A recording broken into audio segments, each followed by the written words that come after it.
sería la palabra, ¿para qué vivo? Y la palabra que más se adecua y orienta sería ¿para qué vivo? ¿Sí?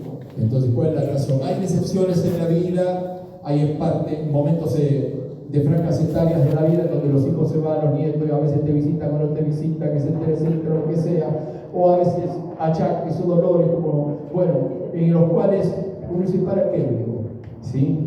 Y los jóvenes con más razón, porque están en la franja que se lo tienen que preguntar, ¿sí? Comienza lo prevocacional, así que los preadolescentes y niños ya, ¿qué es lo que quiero ser?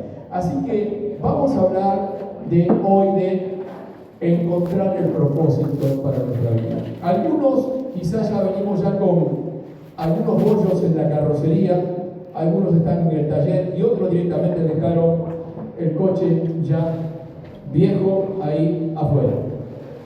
Sí, somos como un vehículo a veces, ¿no? Que pasan los modelos, y hay otros que lo saben aprovechar, lo reciclan y lo siguen usando los coches, ¿no? Por más que pasen los años y los modelos, porque le encontraron propósito. Es probable que en cada etapa de la vida los propósitos se tienen que adecuar o van encontrando razón en cada instancia de la vida. Pero es muy importante esto, ¿sí? Así que vamos a ver un poquitito este tema de encontrando el propósito para nuestra vida. ¿Cuántos creen que tienen un propósito? Levanten su mano. A ver, yo creo que sí. Bien. Ahora, para los que no pudieron levantarla y fueron sinceros para no levantarla, ¿no es cierto? Queremos decirles que también ustedes tienen un propósito. Todos los seres humanos que vienen al mundo entendiendo que la gracia soberana de Dios es la que gobierna a los seres, sí tienen un propósito. Aún las especies de los animales nacen con características que lo definen dentro de la especie para un propósito, es evidente. Un propósito para sí mismos, obviamente para su especie, pero también un propósito que tiene que ver con esa cadena global, ¿sí?, de interdependencia. Todo necesitamos, ¿sí? Es decir, hasta los animalitos entran en la parte ecológica de la naturaleza. Es decir, que el ingeniero pensó todo para que funcione con propósito. Dios preparó todo cuando terminó la creación de lo que es el planeta Tierra. Especialmente Dios dijo de que estaba todo bien. Y vio Dios que estaba todo bien y se dedicó a observarlo. Dios sigue observando justamente de que el propósito se cumpla. Los seres humanos, que eran los mayordomos, los encargados de controlar ese propósito que se cumpla, los administradores del planeta, Adán y Eva, vos y yo, ¿sí?, hemos tenido la complicación de encontrarnos en medio de todo esto y no encontrarle la vuelta, ¿sí? Así que, pero Dios estableció todo con propósito, tu familia. Yo cuando veo el historial de mi familia, celebro de que mi abuela, una gallega, que venía en plena guerra de España prácticamente, ahí cuando Franco estaba en guerra, ¿sí? En plena guerra viene para aquí, ¿sí? Ella practicaba la religión católica y ella se convierte justamente en una campaña muy especial. Tommy Hicks, nadie lo conoció, un evangelista, viene ahí a la cancha de Atlanta y luego de Huracán y los paralíticos se levantan. Milagros impresionantes. Ya les voy a poner una vez en el grupo lo que eran los diarios de la época. En la iglesia evangélica no era conocida, era unos minúsculo, algo que no es. Y allí él oró por Perón, el presidente de aquella época, oró por Perón y Perón se sanó y le puso todo a disposición, la cancha de Atlanta, todo. Sí, y luego la cancha de Huracán, y eso fue un milagro tremendo. Y allí la gallega se entrega al Señor. Luego mi mamá, producto de eso, y así. Y hoy aquí estamos nosotros, y aquí está mi hija, y acá está mi nieto, y mi otro hijo que está sirviéndolo al Señor. Es una cadena de propósitos, es evidente. Es una cadena de propósitos, ¿sí?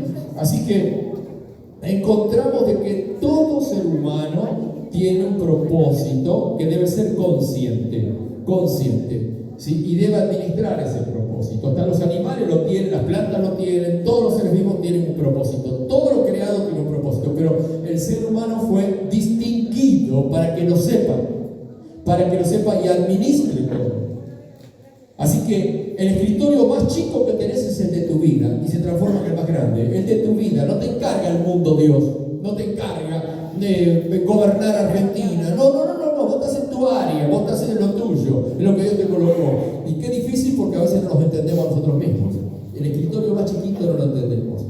Así que tenemos un problema con el propósito, ¿sí?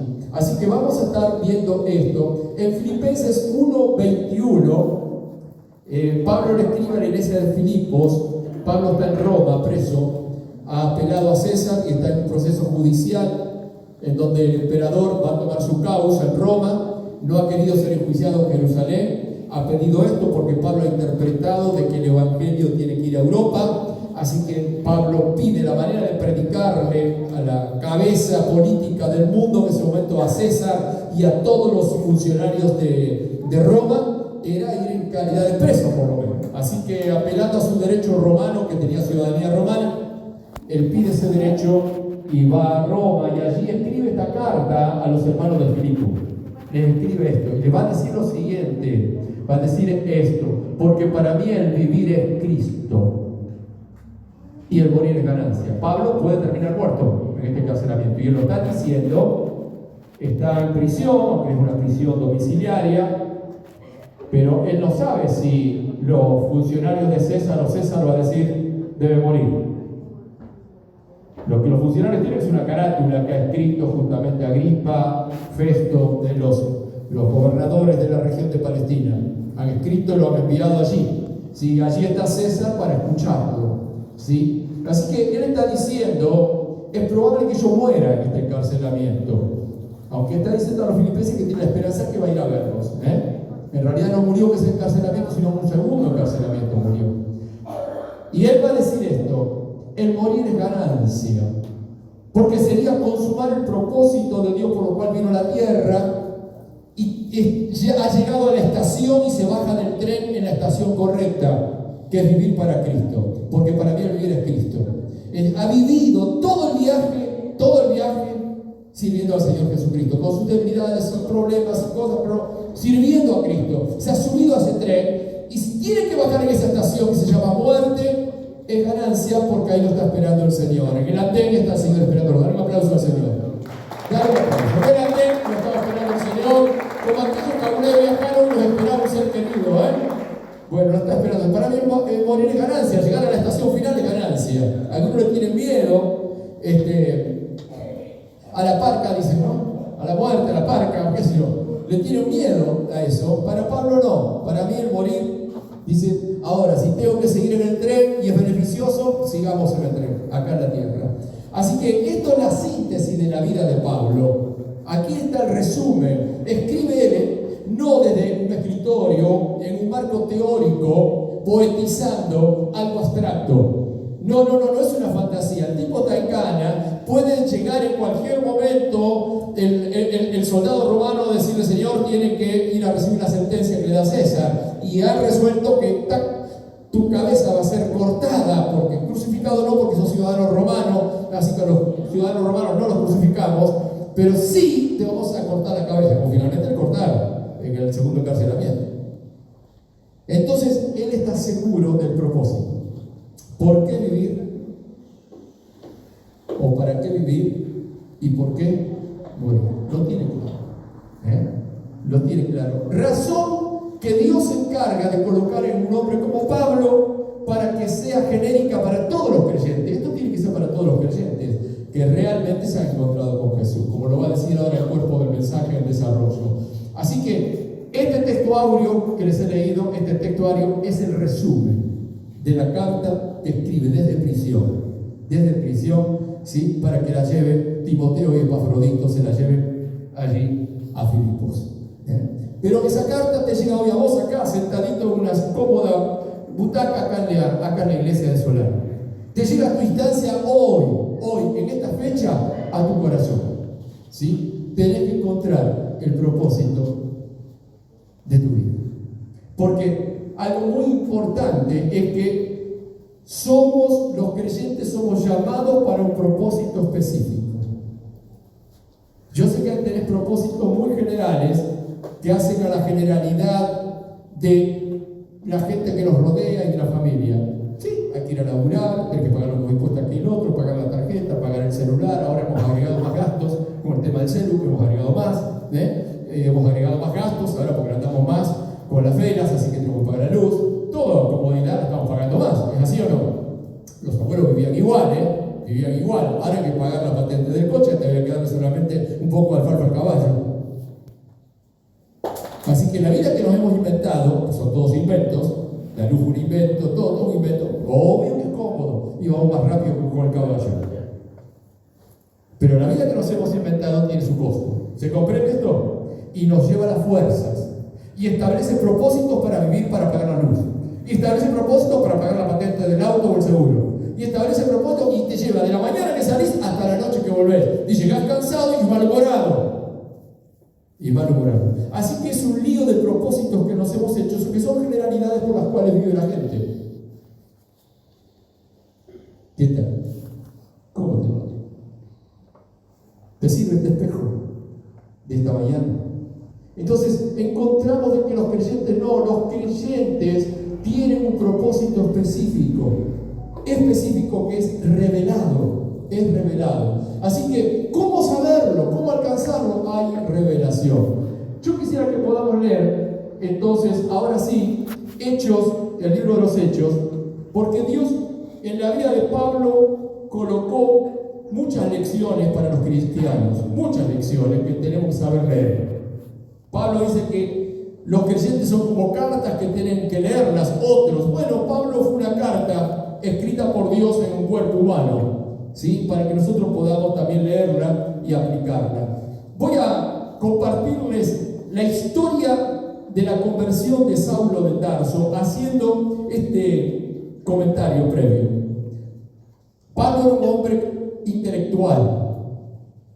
intelectual, es un estudioso de la ley de Dios, recibido como rabino. Fue preparado a un nivel terciario altísimo de licenciatura con uno de los sabios más importantes de la época, llamó Gamaliel. Una eminencia en la ley judía, Gamaliel. Él fue criado a los pies de Gamaliel. ¿Entiendes lo que es los pies de Gamaliel? Más o menos como decir, no faltó nunca clase en la facultad, en la universidad, no faltaba nunca clase. Y fue criado, este pibe comió todo. Judío fanático, ley. Y la hizo ideología y la incorporó como ideología. Cuando Jesucristo aparece en la escena ministerial pública, que fueron 3 años del Señor, 2 años para ser más concretos del sentido público, ¿sí? Donde fue todo el ruido de Jesús, de Cristo, Pablo no está en su ciudad natal, en Tarso, al norte. Cuando llega, ya pasó todo lo de Jesús. Jesús murió y resucitó y se fue, pero se encuentra con cientos y miles de personas que decían de que Dios estuvo en la tierra y que usaba sandalias y que era un judío que había crucificado y que había resucitado. Entonces, y que decía que era Dios. Y esto fue terrible. Para Pablo, ese joven, metido con toda la ley dentro de sí mismo, sea digno de muerte el que diga esto. Así que él encarnizó una persecución terrible contra los cristianos, metiéndolos presos, inclusive llevándolos a la muerte. Él fue, de alguna manera, el ideólogo y asesino de muchos hermanos. Asistió al primer mártir de los cristianos, que fue Esteban. Y averiguaba por todo lado y se presentó justamente al concilio judío, al Sanedrín, para pedir cartas que lo autoricen a él a llevar preso en las ciudades aledañas como en Damasco y otros países que le den autoridad para entrar y le den jurisdicción para llevar presos y meter en la cárcel a los cristianos. Y así fue. Pablo era temido por toda la iglesia, era el perseguidor, ¿sí? Un hombre joven, fanático del judaísmo, consideraba herético, blasfemo a los cristianos, blasfemos.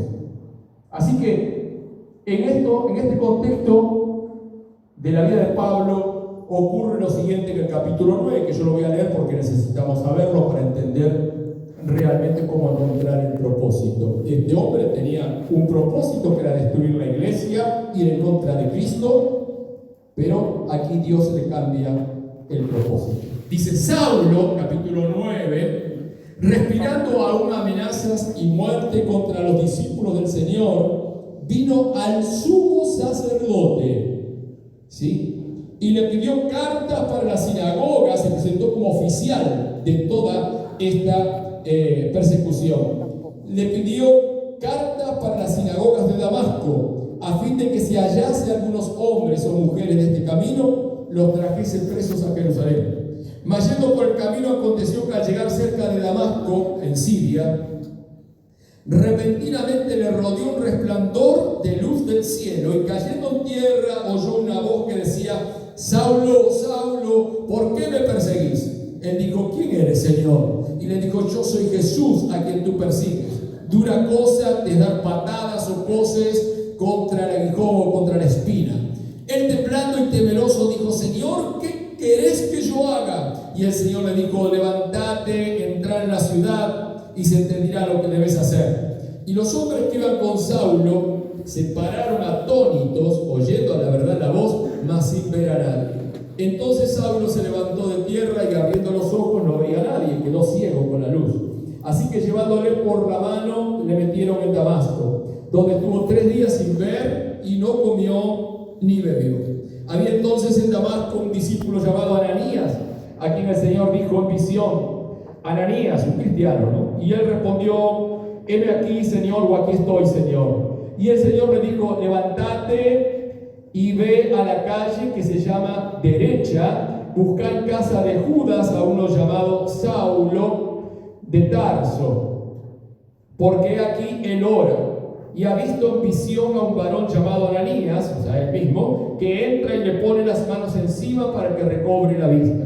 Entonces Ananías respondió: Señor, he oído de muchos acerca de este hombre, cuántos males ha hecho a tus santos en Jerusalén, y aún aquí tiene autoridad de los principales sacerdotes para prender a todos los que invocan tu nombre.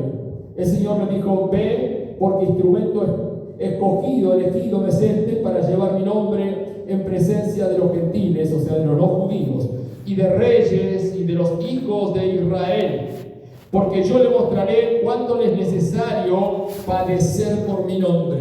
Fue entonces Ananías y entró en la casa, y poniendo sobre él las manos, dijo: hermano Saulo, el Señor Jesús, que se te apareció en el camino por donde venías, me ha enviado para que recibas la vista y seas lleno del Espíritu Santo. Y al momento le cayeron de los ojos como escamas, y recibió al instante la vista, y levantándose fue bautizado. Y habiendo tomado alimento, recobró fuerzas, y estuvo Saulo por algunos días con los discípulos que estaban en Damasco. Yo quisiera leer el 20, porque acá encontramos el nuevo propósito. Dice: enseguida predicaba Cristo en las sinagogas, diciendo que este era el Hijo de Dios. Qué locura, ¿no?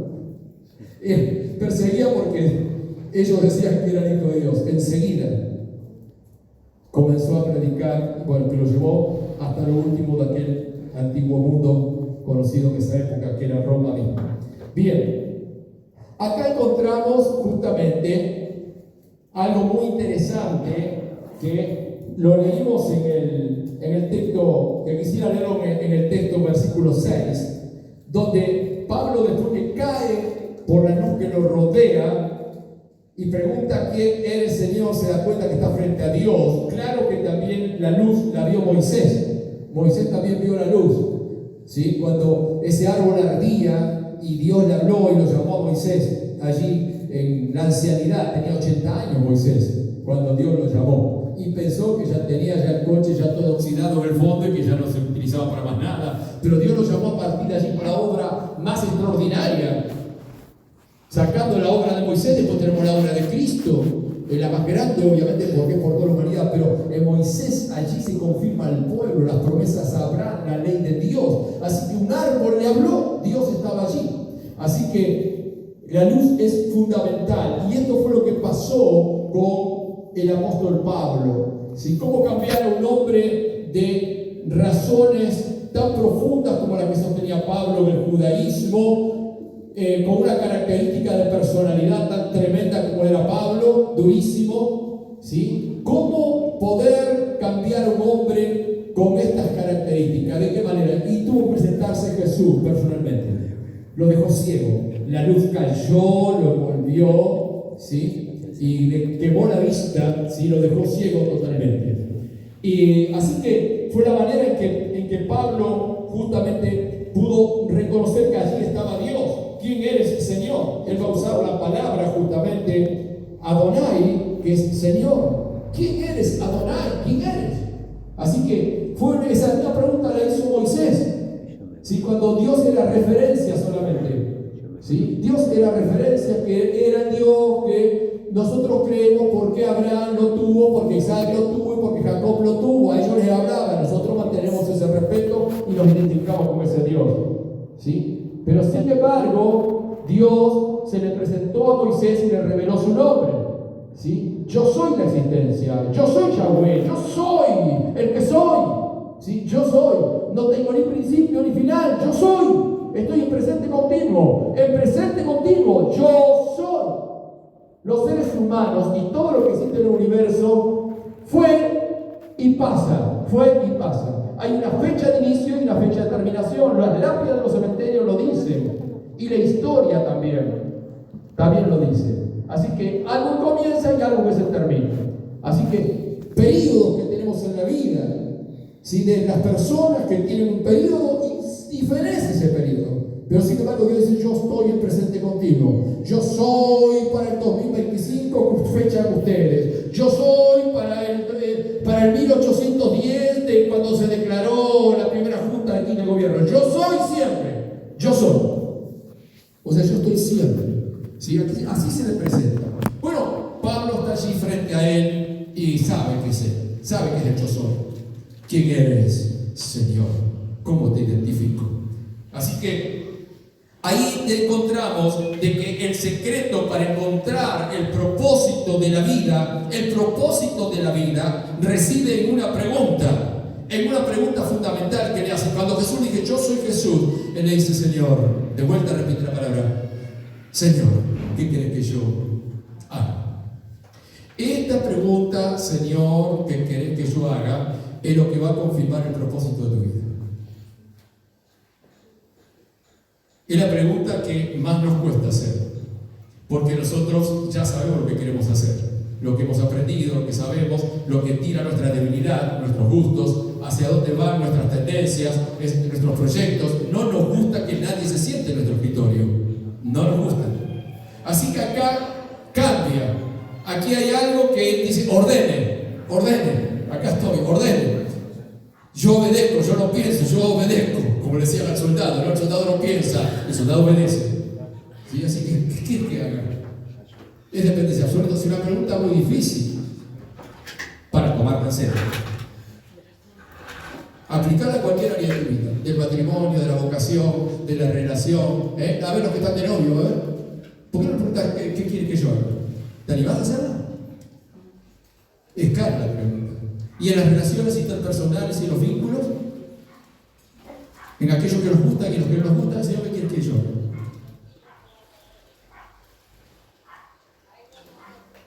Y en los desafíos que tenemos nosotros, en los parámetros establecidos del día a día, que la plata no alcanza, es un parámetro, es obvio.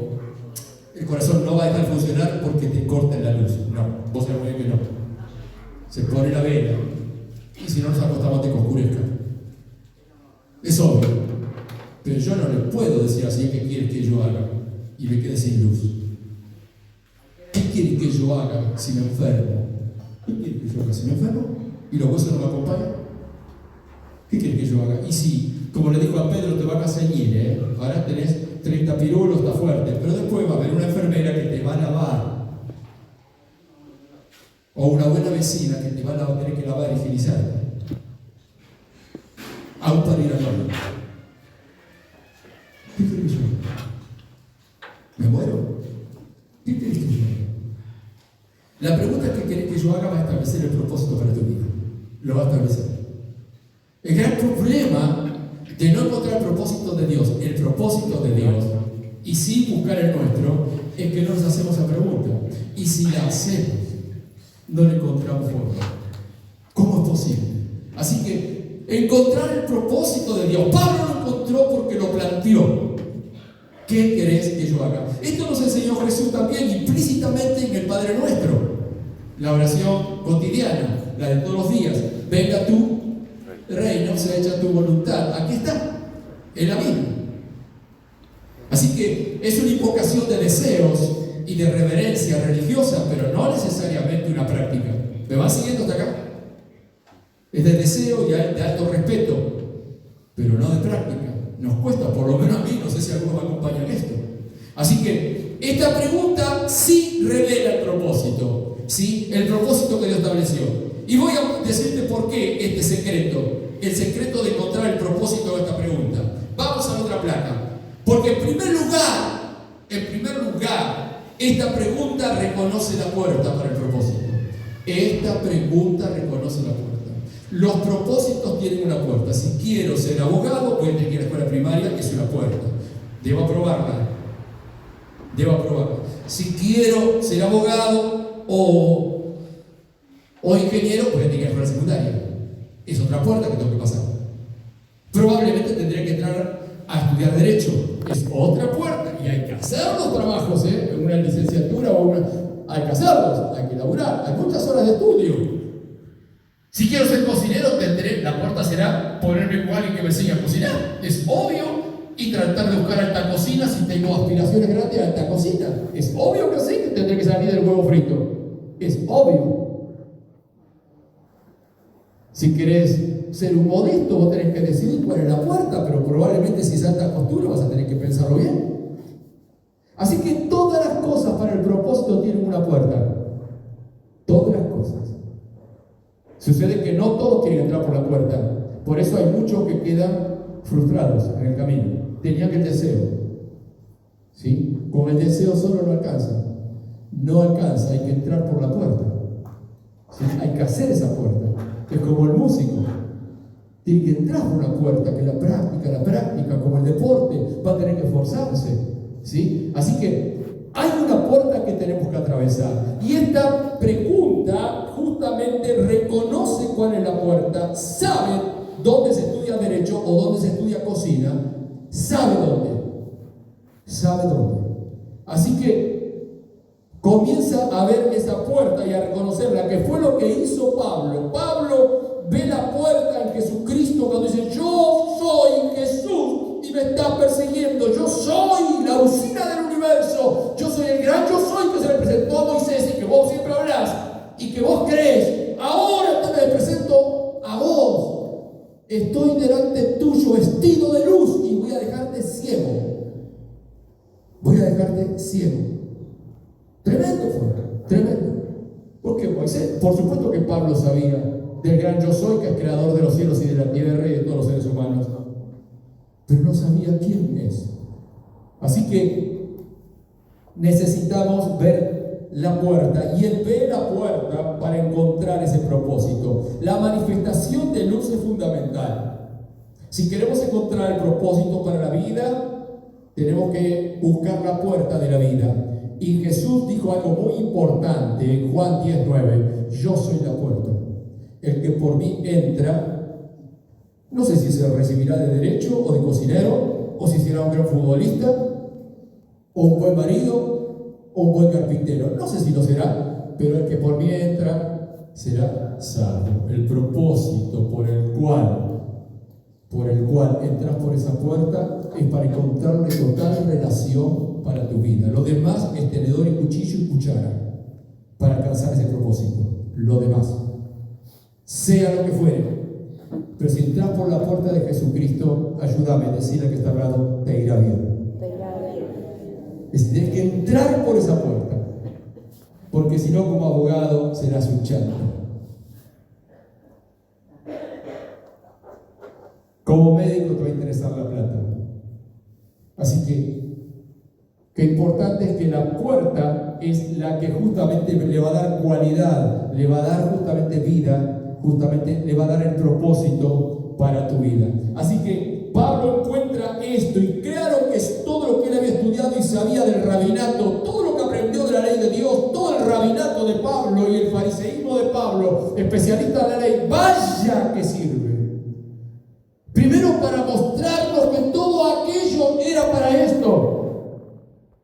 Nadie quizás entre los apóstoles como él con la autoridad para decir se juega en este equipo, porque yo que el otro ya jugué. Pero saber por qué aprendiste aquellas jugadas allí, cuando eras fariseo, cuando eras de la ley, y cómo se cumplen en Cristo. Así que por eso Pablo va a retomar las palabras de Cristo, ¿sí? Y va a decir, este es el nuevo pacto en mi sangre. Dar un aplauso al Señor. Este es el nuevo. Yo estaba en el antiguo pacto. Este es el nuevo pacto en mi sangre. Lo va a decir, lo va a rescatar Pablo allí, en 1 Corintios 11. Así que encontramos de que necesitamos un encuentro con Jesús. Si queremos, tenemos que reconocerlo a Él como la puerta de lo que vas a hacer. Hoy hemos pasado aquí algunos a consagrar propósitos. Si esos propósitos son encargados en cualquier aspecto de la vida, de capacitación laboral, de sentimientos, si son encargados delante del Señor, el Señor hará. Encomienda al Señor tu camino y Él lo hará. Encomienda al Señor. Así que es la puerta para que tu propósito, y todos los que están aquí tienen propósito. No existe el ser humano que venga sin propósito a la vida. No importa la condición que venga, no importa. Dios sabe por qué.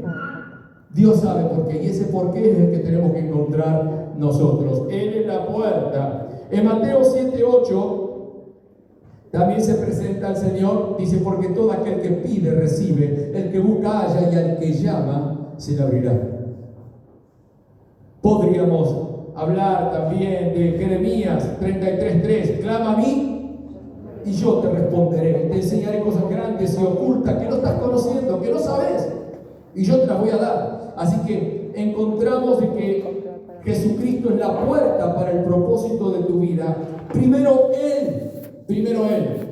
Él es el Dominus, Él es el Señor, Él es el primer día de la semana, para que toda la semana sea en Él. No es el sábado, vengo cansado, terminé la semana, vengo a que me sequen las lágrimas. No, vengo a prepararme para que el clásico de mañana lo gano, el de pasado mañana, si Dios quiere, lo gano, porque estará conmigo.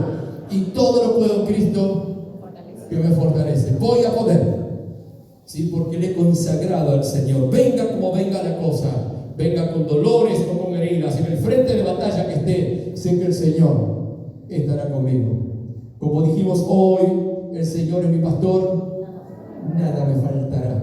Sí, me va a guiar, Así que qué importante es entender de que tenemos que encontrar ese propósito entrando por esa puerta. Quiero que veamos esto. En esto consiste esa puerta: buscarla, hallarla, ¿sí? Y entrar. Gloria, ahí puso encontrar, pero es entrar. Buscar, hallar, así conmigo, y entrar. Buscar la puerta, estoy buscando. En el día de ayer me crucé con una persona en la puerta, salgo a la puerta. Quiero que la recibamos, en Griselda, le damos un aplauso. Bienvenida, aquí te lo digo en nombre de todos los hermanos. Y ella en realidad me pregunta a mí, yo no sé que llegamos al punto que me dijiste cuándo hay reuniones, cuándo hay encuentros. Y bueno, le hablé de hoy, dice, yo quiero venir, dice. Así que, qué bueno es de que ella buscó, halló, y hoy entró. Dale un aplauso. Hay que buscar, hallar esa puerta que es Cristo. Si vos buscas tu proyecto, entonces búscalo, ¿sí? En Cristo, hallalo en Cristo a la manera del Señor y entra en ese proyecto. Jugaste en fe, ¿sí? Porque el Señor es fiel. Posta que el Señor no te falla, va a estar con vos todos los días hasta el final. Bien. En segundo lugar, encontramos el propósito. Ya hablamos de la puerta. Las puertas, es interesante tener puertas. Las puertas permiten entrar o estar afuera. Para poder tener la puerta tenga un valor, nos sirva, necesitamos algo muy especial. ¿Qué necesitamos? Las llaves. Ahora, las llaves de tu casa no las tiene el vecino, él tiene las de su casa. Vos tenés las tuyas. Y las del vecino no te sirven. Vos tenés las tuyas. Las puertas significan justamente donde voy a estar, donde tengo que entrar, sí, donde tengo que entrar, pero yo tengo que tener la llave de esa puerta. Y las llaves son fundamentales para los propósitos. Es un problema, ¿no? No sé si yo soy el único que pasó, ¿no? Llegar a casa y yo no tener las llaves. Y tener que esperar que alguno de la familia venga y te abra. Porque adentro está todo, y justo me tenía que peinar, guasearme, buscar eso. ¿Qué problema? ¿Qué problema? Porque en nuestros compromisos o en nuestra rutina o en lo que fuere, ya a ninguno de nosotros nos place en nuestra casa quedarnos en la puerta. Es horrible. Llegar a tu casa y porque otro integrante de la familia o las perdiste, lo que fuere, no las tenés, es horrible. Casi tratás de irte a dar una vuelta por ahí porque te da vergüenza hasta por los vecinos. Quedar fuera de tu casa, por no tener la llave, es jorobado. Así que la llave significa disposición. Entonces, la llave es la disposición, lo que nos dispone, ¿sí? Y yo quisiera que podamos ver algo que puse ahí en pantalla, que es la vida. La vida está en una habitación, en un cofre, la vida. Está en un cofre, ¿sí? Y esto va a decir el apóstol Pablo en 2 Corintios 4:7, él le va a llamar tabernáculo. Ponémelo a ver. Pero tenemos este tesoro, las tarjetas quedaron adentro de la casa, de la pieza, las tarjetas, el efectivo. El café o el té está adentro, no en la vereda, está dentro de casa. Y yo vengo con sed y hay agua, pero adentro. Y acá no hay casi, inclusive acá en Solar no hay agua pública. No le voy a ir a decir a un vecino que me pasó del agua. En Roma nosotros cuando íbamos con Julia había agua pública en las calles. ¿Sí? Acá no hay agua pública, así casi en las calles. Uno va a hacer que toma. ¿Sí? Así que lo que vos necesitas está adentro. Decir conmigo, lo que yo necesito está adentro. Asegúratelo, decirlo, está adentro. Vamos, animan a soñar, vamos. Cierren los ojos, vamos. Lo que yo necesito está adentro. Ahí está. El tema, por supuesto, es este. Si tenés la llave, está adentro, pero el famoso ¿cómo hago? La idea la tengo, las cosas, los deseos los tengo, las aspiraciones las tengo, ¿sí? Pero ¿cómo perdono? ¿Cómo perdono? El perdón está adentro, pero ¿cómo lo suelto? Si yo sé que hay que perdonar. Las ganas, los deseos están, pero ¿cómo lo logro hacer? Así que Pablo está diciendo acá, tenemos este tesoro en vasos de barro. Decí conmigo si sos humilde o intentas ser humilde, sí, ese soy yo. Vasos de barro. Bueno, las chicas, ¿se maquillaron chicas o no hoy? Sí. Los muchachos más o menos, ¿no? Decirle que está al lado, porque somos de barro. Por eso nos pintamos. Y sí, somos de barro, hay que acomodarse, ¿no? Los flecos, digo uno, porque somos de barro, tenemos que poner bonitos, cubrirnos con algo, Así que, qué importante, que tenemos este tesoro en vasos de barro y reconocerlo, para que la excelencia del poder sea de Dios y no de nosotros. Así que, pero lo que quiero rescatar es que en este cofre de barro, hay un tesoro. Ayúdame, decirle al que está al lado tuyo, tenés un tesoro. En serio, digo, mirá, no me cuesta decirlo, más si es de la familia, a veces cuesta decirlo, ¿no? Tenés un tesoro, Qué feo lo que te hace decir Satanás o te dijeron cuando te dicen no servís para nada. Vos no tenés nada, no servís para nada. Horrible, ¿no? Sin embargo, tenés un tesoro. Probablemente no tenés la llave para sacarlo. No encontraste la llave. Pero hay una buena persona dentro tuyo. Hay alguien que quiere, ¿sí? Hay alguien que puede ser muy positivo, que puede ser de bendición dentro tuyo. Está dentro tuyo. Así que tenemos este tesoro en vasos de barro, pero necesitamos esa llave para abrirlo. Así que, ahora, las llaves... Juan, ¿y por qué me prestas la llave para abrir mi casa? ¿La de tu casa te das? ¿Qué me vas a decir ahora? No, ¿para qué? No le vas a... Porque hay un tema, pueden ser hasta casi parecidas, pero no es la misma combinación. ¿Estamos de acuerdo? Tienen una combinación las llaves. Tienen una combinación. Y eso abre un mecanismo impresionante. Así que, ¿cómo un tema mecánico las llaves. Hoy hay electromagnética de diferentes maneras, o dentro de poco le vamos a abrir la puerta, ¿no? Yo creo que lo voy a ir de este mundo antes que le vamos a abrir la puerta y se abre sola. Y sí, y ya no está. Así que se abre. Así que, pero es un mecanismo que tiene una combinación, tiene lo que llamaríamos hoy en tema tecnológico, tiene justamente códigos, tiene códigos. Así que la llave tiene justamente para poder encontrar el tesoro que Dios colocó en vos, la persona que Dios pensó, porque no hay ningún ser humano que no tenga propósito. Acordate de lo que te dije, no hay ningún ser humano que no tenga propósito, todo tiene un propósito. Lo que no encuentra es la combinación, usa llaves equivocadas. Hay algunas llaves que tienen unos llaveros, unas cosas grandes, así que dicen yo, otros tienen el de Boca, otros tienen el de River. Son pocos los que usan los arneses, son Dios mío los arneses. Pero le ponemos el yo en la llave, se hace como yo quiero, y le erramos, ¿viste? Le erramos. Y no abre la puerta, y no abre la puerta, y no abre la puerta. No abre la puerta. Así que tiene una combinación, lo que Dios le ha dado a cada ser humano, y especialmente a la iglesia, se lo ha revelado, ¿sí? Para la iglesia y para cualquier ser humano que entrara justamente en este deseo de encontrar el propósito, dos cosas: palabra ¿y qué más? Espíritu. Y espíritu. Pablo tenía la palabra, pero no tenía el espíritu. Él conocía la palabra, pero no tenía el espíritu. Vos conocés la palabra, pero tenés el espíritu. Porque yo sé cuando no tengo el espíritu. Cuando no tengo el espíritu, me sale algo dentro de la llave que dice Hugo, yo, y sale mi carne. ¿Te pasó? ¿Nunca se te saltó la cadena? ¿No? No hay ningún yo chiquitito, viste que las bocas que tiene la llave, y no va, y le damos la llave y seguimos sintiendo, se nos va la vida, y siempre igual, y la gente va a decir, nunca cambia.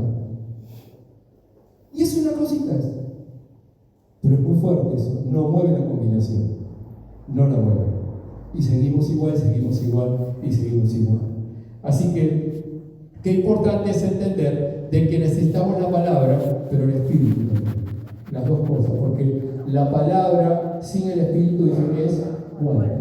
¡Opa! ¿Está fuerte? Sí, muerta, y derrama muerte. Pablo con la palabra mataba, mataba a los hermanos, los mataba, los ajusticiaba. Así que la palabra y el espíritu, las dos cosas, ¿sí? Es lo que hace que nosotros podamos encontrar el propósito de Dios. Muchos de los propósitos, o el propósito que Dios tiene para nosotros, en muchos aspectos de la vida no se cumple. Tomamos la palabra porque Dios lo dice, pero la manera de hacerlo es nuestra. No le damos al Señor lo que el Señor es todo. No consideramos a los otros como el Señor quiere que los considere, etcétera, etcétera. Somos torpes. Cuando uno no tiene el espíritu se vuelve torpe, se vuelve carnal, se vuelve torpe.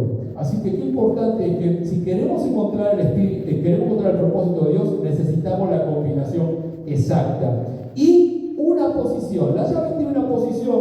Está bien que esto va a ir mejorando con el modernismo, las llaves electromagnéticas, todo eso.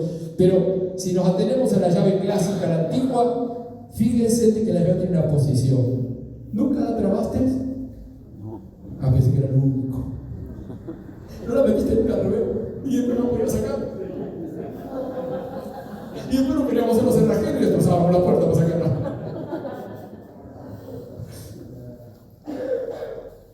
Pero es tan importante el tesoro que tenemos dentro que no nos importa, que a veces nos mueven más las motivaciones que el Señor.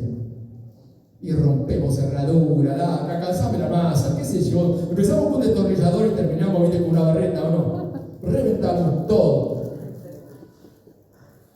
Entonces, lo importante es no la metas al revés. Porque de un lado dice yo y del otro lado dice Cristo.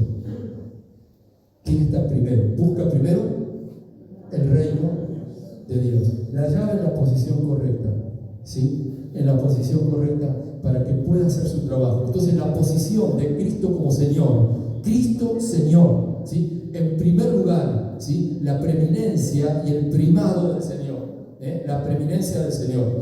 El otro aspecto, me pusiste Mateo 26:41, vamos a leer algunos textos. Dice, velen y oren para que no entren en tentación, el espíritu, la verdad, está dispuesto, pero la carne coloca el yo. La llave del rey coloca la carne.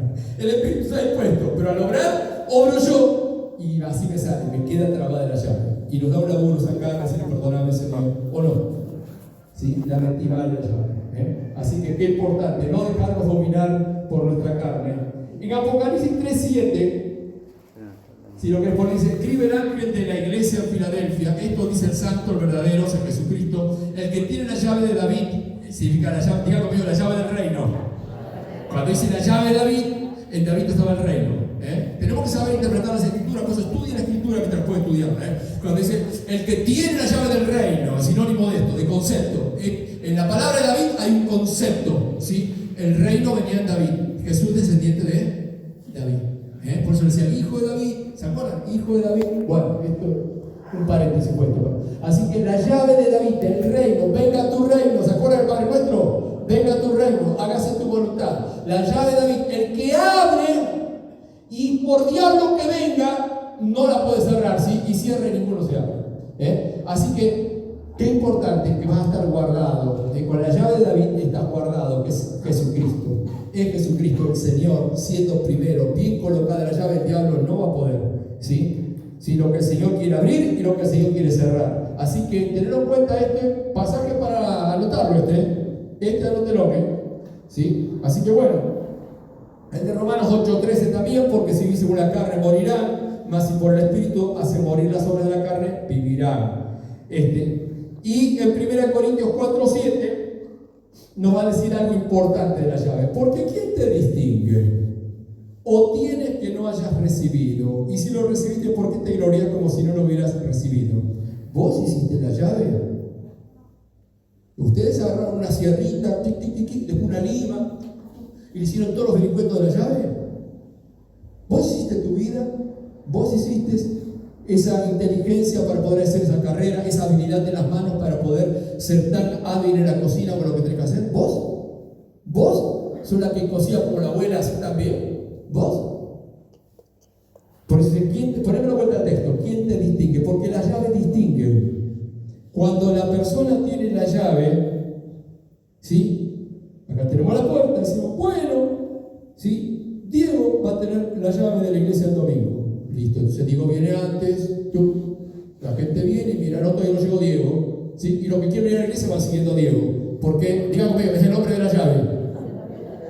La llave te distingue en lo que haces.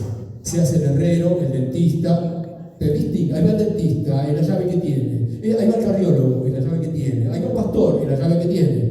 Cada uno tiene la llave que te distingue. Que te distingue. Entonces, muchas veces en lo que nos distingue, podemos empezar a decir, síganme los buenos, empezar a reunir la llave. Gente como yo se le da la llave, a gente como yo se le da la llave. Y empieza, yo me dieron la llave para cantar, así que cante cuando yo les digo. Y comienza todo eso a creernos dueños de la llave, de nuestra vida, de nuestras habilidades. Y hoy, a resumidas cuentas, ha nacido el orgullo. Y la llave se vuelve vana. Por eso Pablo va a decir, porque ¿quién te distingue? ¿Qué te la creíste? Si lo pasamos a idioma cotidiano de la calle, ¿quién te distingue? ¿O de qué te la creíste? Te está diciendo, ¿de qué te la creíste? Porque tenés la llave. Porque si después tú para listo, y otro va a recoger la llave, ¿o no? Y se acabó y lo dijo, hace lo que quiere y vende la casa, lo que sea, la empeña para sacar un coche, para lo que fuere.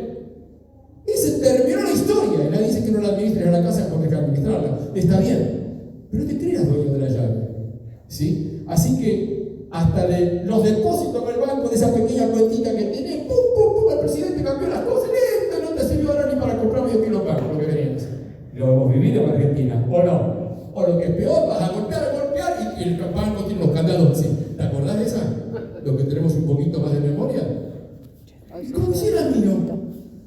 Ahora le puse abogados a llorar a la iglesia comercial. Vi la oración en la iglesia, pues.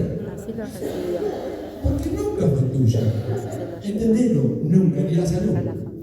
Por eso nos desesperamos cuando viene ese diagnóstico médico. Nos desesperamos. Porque pensé que yo tenía la llave de la fuerza y salió ese informe, ese estudio. No puede ser eso. Para mí no, para otros sí. Sé que hay mucha gente que no tiene eso, pero para mí no. ¿Quién te distingue? ¿Qué tenés que no hayas recibido? recibido. Y si lo recibiste en tu casita, tus hijos durmiendo, lo que sea, o tu profesión, te glorias como si no lo hubieras recibido. Así que Dios te lo dio, entendelo. Dios te lo ha prestado, Dios te lo ha dado. Así que la llave, acordate que también te distingue y te empodera, te da un poder, pero tenés cuidado porque también tiene sus peligros.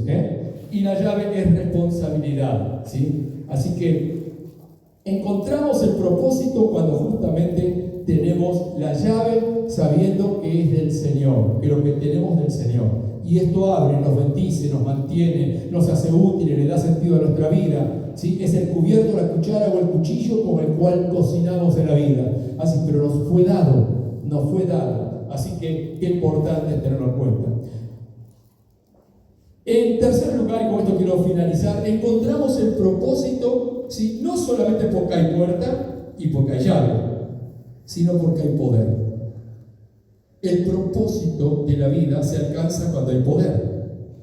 Si no, se vuelve una utopía. Si a mí me vienen a prometer ahora de que voy a jugar en la primera de San Lorenzo con la selección nacional, ahora ya no puedo. Hay cosas que no podemos. Así que los propósitos de la vida se alcanzan porque se pueden. Si no, son utopías. Son utopías. ¿Sí? Así que las utopías no sirven, ¿sí? Así que qué importante es entender de que encontramos el propósito de Dios porque tiene, preparen el aplauso, porque tiene el poder de Cristo. Dale un aplauso al Señor. El propósito lo vas a alcanzar porque tiene el poder de Cristo. El poder de Cristo. Así que no estamos solos, el Señor ha preparado ese propósito, ¿sí? Y el Señor lo va a hacer. Esto le dijo a Moisés: yo estaré contigo, vas a ir delante de Faraón, yo voy a estar contigo. No es la vara solamente, no es la vara para que hagas un circo delante de Faraón, es que yo voy a estar contigo delante de Faraón. Y así fue el Señor también, que le dijo a sus discípulos: yo estaré con ustedes hasta el fin. Así que el propósito lo encontramos porque tiene el poder de Cristo, al punto tal de lo que decía Joel en el capítulo 3, versículo 10, ¿sí? Joel en el capítulo 10 dice: preparen espadas de vuestros asadones. Está hablando de que el pueblo tenía que levantarse contra el poder extranjero que venía a oprimirlos. Lanza de vuestras hoces y diga al débil: fuerte soy. Diga al débil: fuerte soy. ¿Por qué es fuerte? Porque está con el Señor. Y si Dios es por nosotros, ¿quién contra nosotros? Así que el propósito de Dios lo vas a alcanzar porque tiene el poder de Cristo. Por eso le va a decir a Pablo cuando cae postrado frente a la puerta, ¿sí? Cuando le revela justamente de que va a ser un instrumento para él, le dice: levántate del suelo, ¿sí? Le pidió que se ponga de pie, ¿sí? Y vas a tener la guía de Dios. ¿Cómo sé de que voy a tener la guía de Dios? Levántate del suelo. Mirá ahora, era un rabino, había cursado todas las materias, un licenciado en la ley de Dios, y se te va a decir, vas a entrar a la clase de parvulitos, la de párvulos, la de los niñitos, los preadolescentes, ¿sí? Y se te va a decir lo que tenés que hacer. Se te va a decir lo que tenés que hacer. Vas a tener que aprender todo. Vas a tener la guía de Dios. Y yo quiero que podamos finalizar este mensaje que nos habló de la puerta para encontrar el propósito, la llave para abrirlo, con todo lo que significa la llave, y con el poder de Dios a tu favor. El poder de Dios está en ese proyecto, está en tu responsabilidad de familia. El poder de Dios está en tu corazón, en tus fuerzas. El poder de Dios está para sobrellevar ese periodo de enfermedad. El poder de Dios está en esta instancia de tu vida. El poder de Dios, acordate. Y ahí estará el propósito de Dios. Salmo 138, yo quisiera finalizar en el versículo 8. Quiero que te pongas de pie, por favor. Es que lo digamos juntos. A la cuenta de 3. 1, 2, 3. Jehová cumplirá su propósito en mí. Tu misericordia, oh Jehová, es para siempre. No desampares la obra de tus manos. Jehová cumplirá su propósito en tu vida. Decí conmigo, lo creo. Eso es fe. Eso es fe. Dice, oh Jehová, dice, tu misericordia, oh Jehová, es para siempre. Decí conmigo, seguridad. Seguridad. No desampares la obra de tus manos. Decí, encomendación. Recomendación. Decí todos los días, tomados de la mano de Jesús. Padre Celestial, todos los que estamos aquí tenemos propósitos. Algunos han tenido propósitos equivocados, otros están frustrados. Señor, otros de mis hermanos, en la instancia que se encuentran, en la edad que se encuentran, en la condición de su hogar y de sus vidas que se encuentran, quieren encontrar el propósito, Señor. Aún los que están padeciendo pruebas de enfermedad, quieren encontrar el propósito. Señor, que tu presencia les abra la puerta. Señor, que esa llave, oh Señor amado, esa llave de creer tu palabra, creer tu palabra y vivir en el Espíritu, haciendo morir la carne, abra el propósito. Amén. Señor, que tu palabra y tu presencia, que nos da poder, que nos transforma porque estás con nosotros, aún siendo débiles, oh Señor, sea sobre cada uno de tus hijos. Tú eres puerta, tú eres llave, tú eres poder. Sí, Señor. Declaro sobre tus hijos esta palabra, Señor. Declaro que encuentran el propósito para sus vidas. Señor, y que todo esto se corresponde a una partitura con diferentes propósitos para cada uno, pero que todos, oh Señor amado, todos componen la música de Dios, porque lo has preparado de antemano. Esto está preparado, y el hermano que está aquí levantado, Señor, la hermana que está levantada, fue preparada por Dios para un propósito. Señor, que suene esa música a través de tu palabra y de tu espíritu. Señor, que sintamos que estamos unidos a ese llamado tuyo, Señor. Señor, que nuestros ojos no se cierren en este mundo sin alcanzar ese propósito. Aún en la vejez, oh Señor amado, en la más inmadura edad, Señor, que tu propósito se manifieste plenamente, Señor, en los que están solos y los que están en familia, que en ellos se cumpla tu propósito. Los que están en lucha, Señor, los que han ganado y no saben lo que han ganado, para qué lo han ganado, y los que han perdido, Señor, todos, Señor, encuentren tu propósito en ti, Señor. Señor, bendícenos. Tú eres el camino, tú eres la verdad y tú eres la vida. Queremos ese propósito y lo declaramos en tu fidelidad, en tu gracia sobre cada una de nuestras vidas, en el nombre de Jesús.